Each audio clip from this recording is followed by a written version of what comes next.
সারা দেশের সাথে রাজ্যেও আগামী ৪ঠা জুন লোকসভা নির্বাচনের ফলাফল ঘোষণা করা হবে। প্রত্যেকটি রাজনৈতিক দলই তাদের দলীয় কর্মীরা গণনা কেন্দ্রে উপস্থিত থাকবেন। রাজ্য প্রদেশ কংগ্রেসের পক্ষ থেকে ভোট গণনা কেন্দ্র যে সমস্ত কর্মীরা উপস্থিত থাকবেন তাদেরকে ভোট গণনা বিষয়ে সোমবার আগরতলা কংগ্রেস ভবনে ভোট গণনার বিষয়ে অবগত করা হয়। এই দিনে কার্যকরী বৈঠকে উপস্থিত ছিলেন রাজ্য প্রদেশ কংগ্রেস সভাপতি আশিস কুমার সাহা, প্রদেশ কংগ্রেসের সমস্ত অংশের কর্মী সমর্থকরা। ভোট গণনা কেন্দ্রে যে সমস্ত কর্মীরা যাবেন তাদেরকে ভোট গণনা বিষয়ক আরো বেশি করে সচেতন থাকার লক্ষ্যে কার্যকরী এই বৈঠক করা হয়েছে।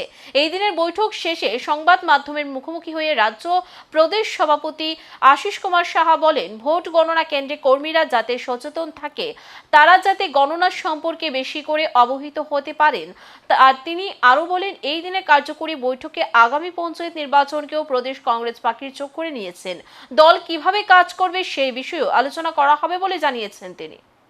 প্রদেশ কংগ্রেস কমিটি কার্যকরী বৈঠক, কার্যকরী কমিটি সমস্ত সদস্যবৃন্দ এবং ডিপার্টমেন্ট সেল, আমাদের ফ্রন্টাল অর্গানাইজেশনের চিফরা এসে বিভিন্ন নেতৃত্ব যারা আরও টেবিলে 4 তারিখের 4 জুন আমাদের যে সারা দেশের সঙ্গে ত্রিপুরাতে লোকসভা নির্বাচনের গণনা হবে, এই গণনার কাজে যারা নিযুক্ত সেই সমস্ত নেতৃত্বকে আমরা আজকে এখানে আহ্বান করেছি।